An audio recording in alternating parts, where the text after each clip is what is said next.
o'clock.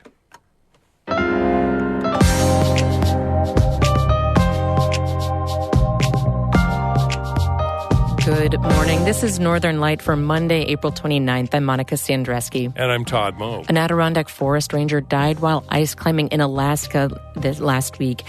We'll listen back to a profile of Robbi Mecus, who had become a role model in the queer community. There's many reasons why I didn't come out until I was 44. One of them was because I didn't see anybody else doing the things that I still wanted to do. I didn't see any queer rangers. I didn't see any trans climbers.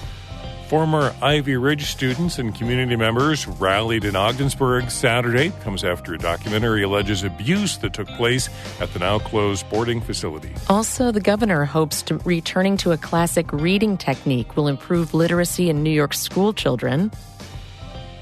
And a preview of the upcoming season at Pendragon Theatre in Saranac Lake. They're debuting shows that then go to off-Broadway theaters. We're trying to make a habit of premiering and presenting new plays. It's a way to get Pendragon's name out onto an even bigger stage. All that's coming up on Northern Light. Stick with us.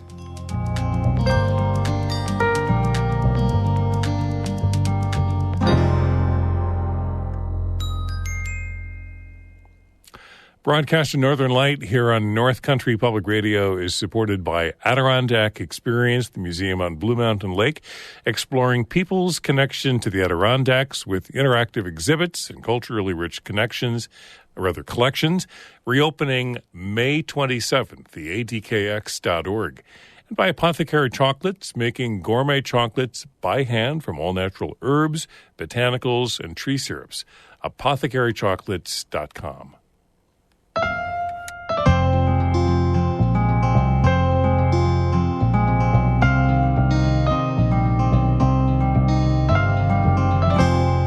This is Northern Light. I'm Monica Sandreski. And I'm Todd Moe. A well-known and beloved Adirondack forest ranger died while ice climbing in Alaska last week. Robbi Mecus was 52 years old. She was climbing with another person who has ties to the Adirondacks, Melissa Orzechowski. Orzechowski survived the 1,000-foot fall, but is in critical condition at a hospital in Anchorage. Mecus is survived by her daughter and former wife who live in Keene Valley. Back in 2021, our Adirondack reporter Emily Russell profiled Mecus, who had come out as a trans woman less than a decade ago. Mecus since became a leader and role model in the queer community. Here's her story. I meet Robbi Mecus outside her house in Keene. Hi, how are you? She's got her hair in braids and is wearing these little teal earrings that match her puffy coat. We lace up our boots and head out. We are hiking up Rooster Combe. This is a favorite trail because it's just something right close to home I can walk to from my house, and it has this amazing view. The trail takes us deep into the woods. Robbi has lived here for years, but says these mountains still amaze her. They're rugged and they're wild, and they have a sense of awe. We reach the summit, a gray shelf of rock. From here, we can see the sharp outline of some of the park's highest peaks. How Robbi found this place, how she found herself here, goes back decades. Even as a very small kid, I was very attracted to the notion of wildness, wild places. I would cut pictures of mountains out of magazines and hang them on my wall. Robbi was raised in Brooklyn. Wild places like the Adirondacks seemed unreal back then. She says her family was Catholic, conservative, blue-collar. We didn't have a lot of money. We didn't really integrate with a lot of different people. It was very insular. This was the 1980s. Even as a little kid, Robbi knew she was different. From the moment I had an idea of what gender was, I knew that I was a girl. But I also knew pretty early on that girls didn't have the body that I had. Robbi was born in a boy's body. Growing up in that body, Robbi says, was scary and confusing. As a kid, she tried to be herself, tried dressing like herself. I would insist on, wearing girls' clothes to school. My mother, and I remember having fights with my mother and her putting me in, button shirts and like Buster Brown shoes and cutting my hair and just screaming at the top of my lungs. Robbi says back then she didn't know anyone who was openly queer or trans. She didn't have anyone to talk to about this stuff. Then Robbi heard something on the radio, a kind of opening. Do you remember the Lou Reed song, Walk on the Wild Side?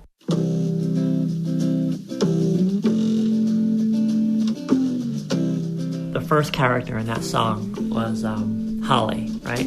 Holly came from Miami, FLA. She hitchhiked away across the USA. Plucked her eyebrows on the way, shaved her legs, and then he was a she. She says, hey, babe, take a walk on the wild side.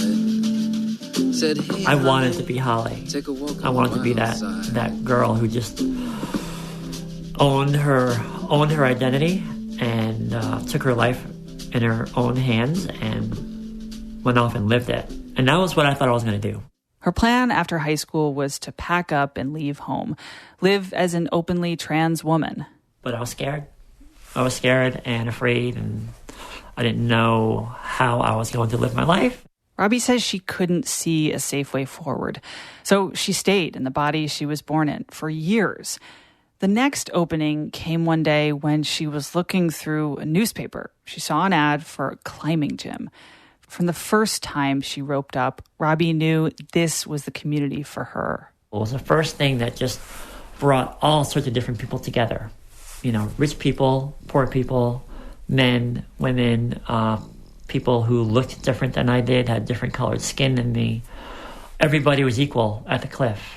Robbi spent more and more time with climbers. She took classes, traveled to places that used to be just pictures on the wall.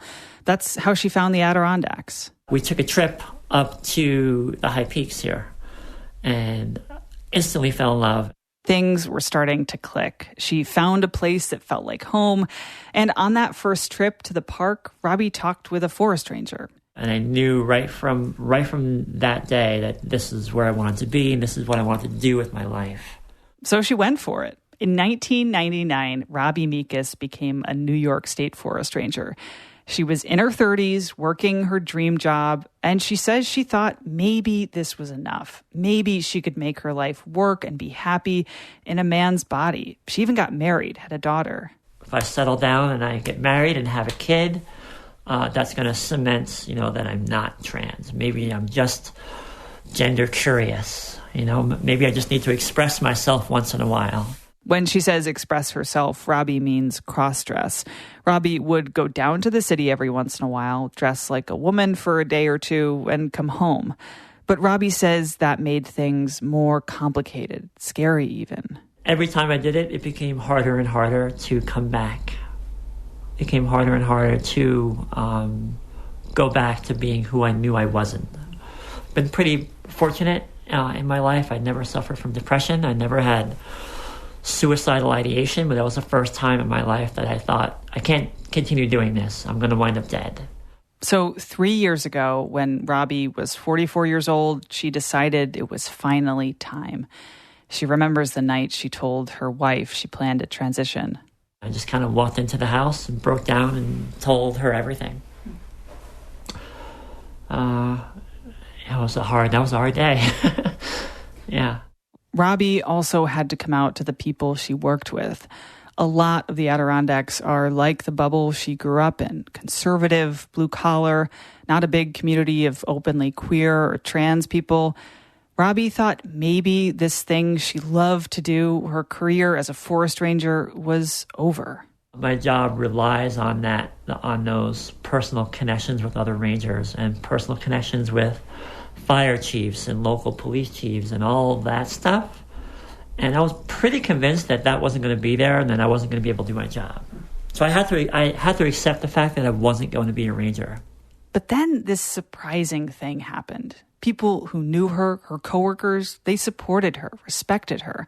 Robbi says she felt this wave of relief. It was all coming together. She was in the right body, the right job. But Robbi says there was one more thing she had to do. I had to accept myself more than forcing other people to accept me. I had to accept that I can be strong, I can be dirty, I can be feminine, I can be all those things. I can I can create my own version of what femininity looks like. Here is a glimpse of what that looks like. Robbi is hauling herself up a frozen mountain above the tree line, carrying this huge pack. The wind is so fierce it nearly knocks her over. This is video of a winter rescue in 2018. As an openly trans woman, Robbi patrols these mountains, saves lives. She's also now talking more publicly about her work. Welcome, everybody. Thanks for joining us for a live Q&A session with Forest Ranger. My name is Robbi Mecus.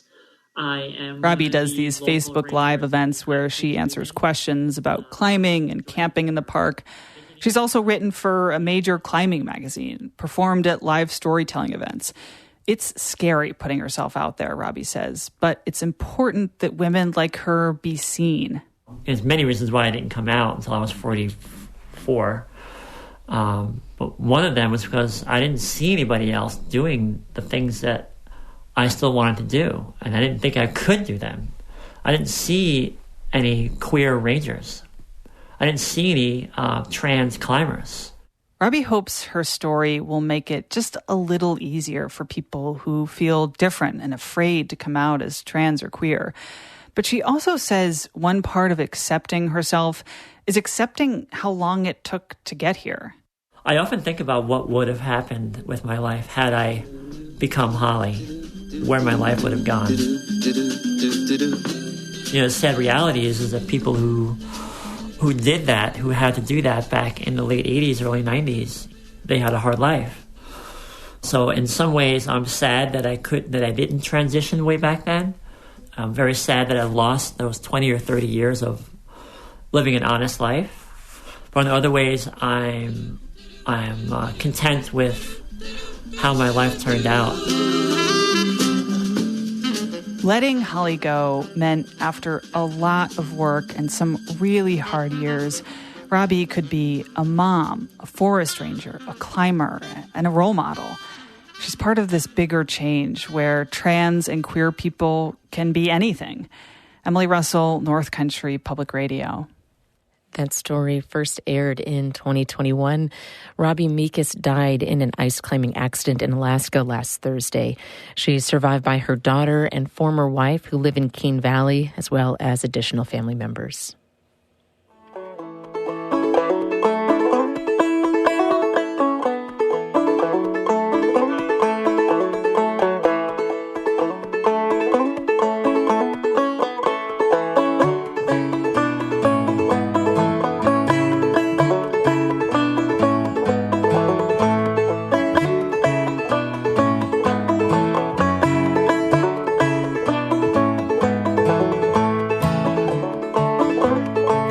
Listening to Northern Light right here on North Country Public Radio. It's 8:13. Good morning. I'm Todd Moe. And I'm Monica Sandreski. Coming up, Pendragon Theatre in Saranac Lake is gearing up for a summer filled with drama, comedy, and music. And we've got a preview in just a few minutes here on Northern Light.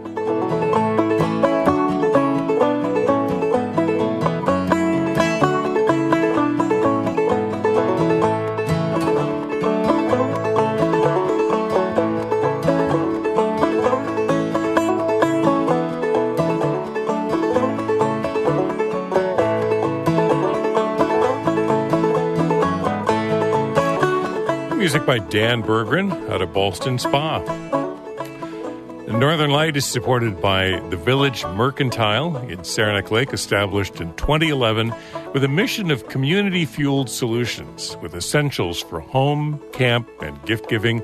VillageMerc.com, anything but general. Clouds, maybe an occasional shower in the forecast today. Winds out of the east-northeast. Highs this afternoon for much of the region in the 50s, near 60.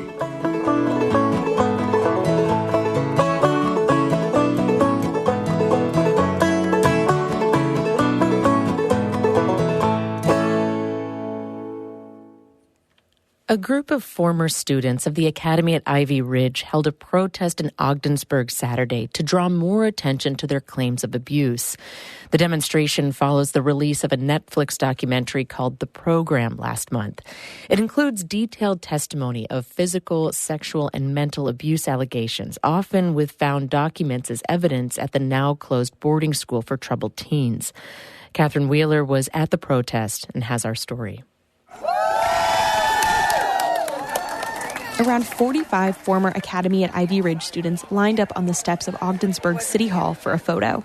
They were there to protest the abuse they say happened inside of Ivy Ridge. Their hand-painted signs said things like, "Why are these still open?" and "Shut them down," referring to institutions like Ivy Ridge that are billed as boarding schools for troubled teens. What changes can be made right now, right here today, to get movement for justice? That's what we need to be looking at. Rob Peterson was at Ivy Ridge between 2002 and 2004. He organized the protest and started a Facebook group for Ivy Ridge survivors and anyone interested in what happened.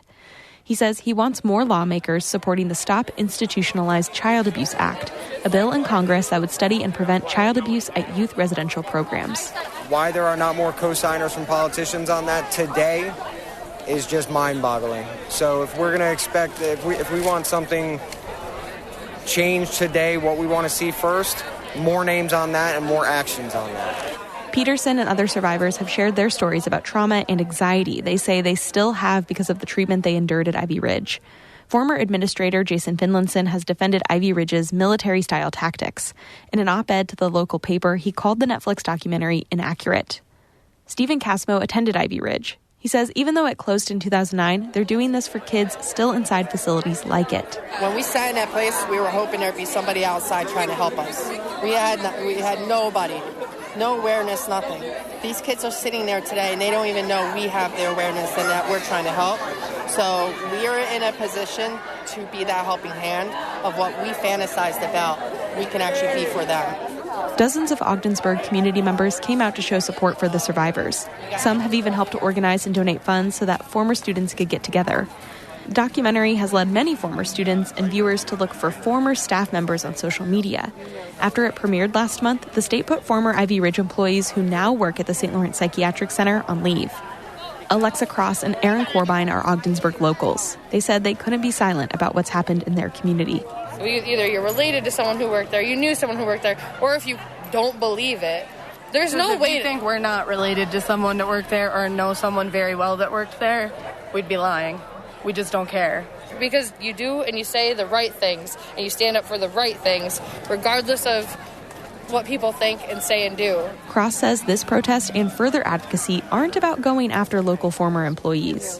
The survivors themselves have said, do not attack the people that work there. Do not attack their families or their children. Don't even message them on Facebook. The right agencies are doing things like that in the right ways. They're investigating things, and the accountability will come in time. North Country Assemblyman Scott Gray attended the protest. He says the survivors need support. Share their mission. In terms of, they've gone through this. We can't turn back the clock on them, and they understand that. So help them heal. If we can help them heal, then this community can move on from this as well. The St. Lawrence County District Attorney and Sheriff's offices are investigating the abuse claims. They say former students should contact their offices to make a report. Catherine Wheeler, North Country Public Radio in Ogdensburg.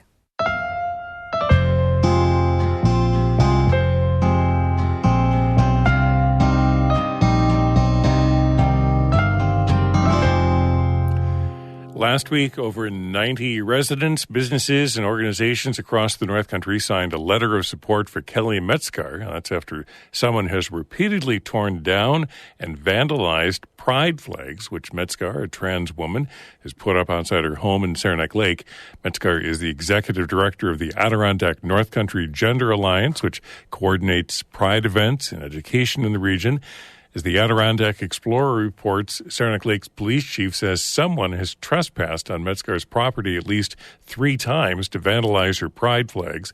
Last June, someone destroyed a balloon arch created for the Tri-Lakes Pride Festival in Saranac Lake.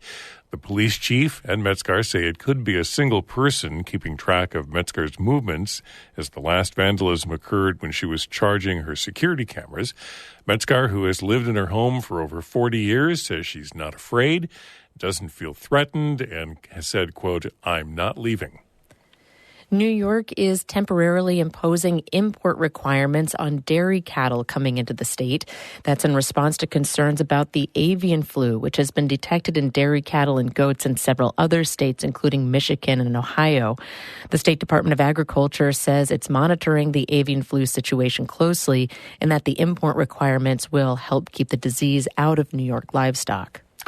One of the changes in the state's newly approved state budget is a change to reading curriculum for elementary schools. Karen DeWitt reports the governor says she hopes it will improve low reading scores. Beginning as early as this fall, children in New York will be taught to read using the phonics method. The technique teaches reading by having students sound out the word. It was common during the middle of the last century, but it fell out of favor in recent decades as what's known as the whole word method, which involves memorizing the entire word, took over.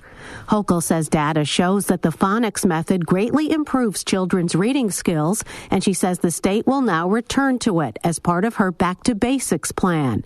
She spoke at the Albany School of Humanities, a public magnet school for pre-K through 6th grade, where the phonics method has been taught since 2016. And I'll tell you what, the numbers tell the story.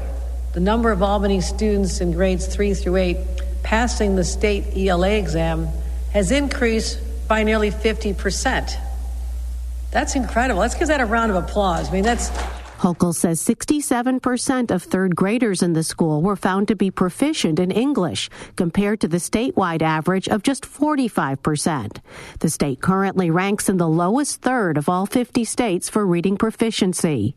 The new state budget requires that all schools adopt the phonics method by the 2025-26 school year.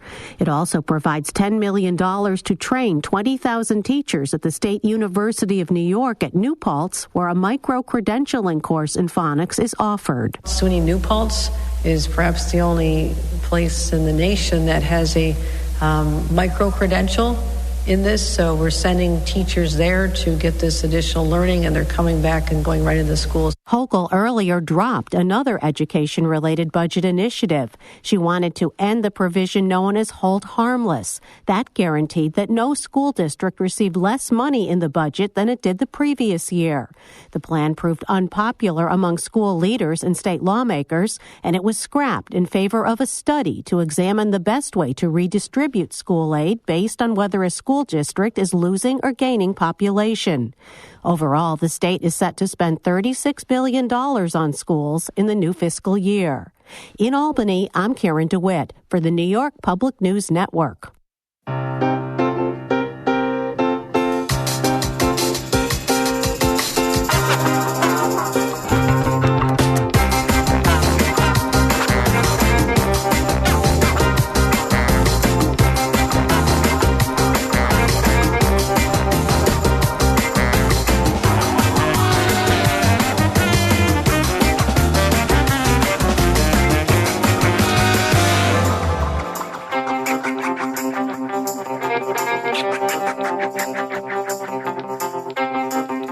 You're listening to Northern Light right here on North Country Public Radio. I'm Todd Moe. And I'm Monica Sandreski. In just a minute, a summer of theater in the Adirondacks. We'll preview Pendragon Theatre's upcoming performances. Then stick around after the show for Bird Note, bird watching at any time of the day. That's just ahead at 8:42. But first, Todd, is a look at the weather. Cloudy skies for much of the week, according to the Weather Service. We've got scattered rain showers today, highs 50s, near 60. This afternoon, light winds out of the east-northeast, maybe an occasional light shower tonight, lows in the 40s. Tomorrow, the Weather Service says isolated thunderstorms a possibility with a high around 60. And then Wednesday, Thursday, and Friday, chance of showers all 3 days with highs in the 60s, mid to upper 60s, high near 70 by Friday, according to the Weather Service. So again, clouds, isolated showers today, light winds out of the east-northeast, highs 50 near 60, 50s near 60, and right now we have showers and 45 degrees here in Canton. Look for performances by the cast and crew at Pendragon Theatre in Saranac Lake, indoors, outdoors, and around town this summer. Our Todd Moe recently caught up with the Pendragon's managing director to talk about its upcoming movable feast. Yeah, for decades, Pendragon has been the backbone of Saranac Lake's theater scene and the only year-round professional theater company in the Adirondacks. This summer's offerings begin with the jukebox musical comedy The Marvelous Wonderettes in July, Camp Pendragon's Little Mermaid Jr., featuring a cast of local young actors and singers in August. Michael told me that the 2024 will also be a season to strengthen Pendragon Theater's connections to actors, writers, and directors on Broadway, and a ceremonial groundbreaking for its new space on Woodruff Street in Saranac Lake. We're hosting a movable feast reading series, so it's a couple contemporary classics and a new play. We're going to pick 3 distinct locations. We're still trying to iron out those locations. There'll be readings of Who's Afraid of Virginia Woolf, God of Carnage by Yasmina Reza, and a new play by Dipti Brahman Kaur. That will be at 3 different locations. And we're trying to make these more of an event as well. It won't just be a type of presentation, but maybe for Who's Afraid of Virginia Woolf, we'll do some type of whiskey flight tastings beforehand or something like that to go along with some of the themes. For God of Carnage, there is some funny food and drinking involved in that show, so we'll make a type of event out of it as well. We have some familiar faces coming up to direct again. Tony Lopez will be up to direct one of those shows. He was just on Broadway in Camelot. He'll be on Broadway in the fall in our town. He loves spending time up here. You get a chance to meet and mingle with them and the artists. It's kind of Pendragon in town. One of our other events, in case you missed our Winter Carnival show, it was a play called Guys and Does, a wildly funny, silly musical. And we're doing an encore performance out at Paul Smith's. We've been invited to present there. Is that going to be outdoors? It'll be outdoors under a great big tent. The same tent you'll see them graduating on. We will be presenting Guys and Does and the 3 gentlemen who are acting in it. If you saw them in Winter Carnival, they are so good, so funny. And then, of course, the thing we're also excited about again, we're trying to make a habit of premiering and presenting new plays. And we're presenting Tracks. It is a new play by a hot British playwright named Paula B. Stobel. It's the second year it's been invited to further be presented at 59 East 59 Theaters, which is in Manhattan. We brought Friends with Amenities. We presented it here and brought it into New York City for an off-Broadway run last year. We're doing the same thing for Tracks this year. It's a see it here first. We've been invited, and then you can go see it off-Broadway as well. It's a way to get Pendragon's name out onto an even bigger stage, so we're excited about that. That Broadway connection is something you've been working on for, the last few years, and that is so cool that there's a connection between Manhattan and the Adirondacks here. So. Oh, it's an amazing thing, just looking at some of the history of the artists who have been up here as well. Wildly talented professional artists who spend time back and forth between New York City on stages there and on stages here as well. I think it's a great way to blend the artists that we're working with and to, again, get Pendragon's name on the marquee. And are you also working on something to make things a little easier for folks to subscribe or buy tickets or stay in touch with what's happening? We just launched our Flex Pass. It'll be the second year in a row we've tried this Flex Pass. By the pass, you can have 4 tickets per pass to any show or event, so you're not locked in. If one show doesn't quite catch your eye, or you're not in town for something, maybe you could use all your tickets for one show that really catches your eye. Crystal ball down a couple of years. Are we going to be here? Are we going to be in another location? Can I ask about that, or would you prefer that we wait? Please ask about it. We're 75% of the way funded for this new facility. Over the past couple years especially, we have had such a momentum shift for the fundraising with some tremendous individual donors, some state grants, foundation support. We are having a ceremonial groundbreaking on July 2nd this summer. We're looking to break ground and start construction in the fall, and we should be opening the doors in 2026. We still have a little piece of fundraising to go, and we're looking still for some brave, fearless donors to help get us to the finish line. We are so close right now, 75% of the way there. We just need a little boost forward, but we're going to start construction. Pendragon Theatre Managing Director Michael Aguirre in Saranac Lake talking about the theater's upcoming movable feast this summer. You'll find a link with more info on our website,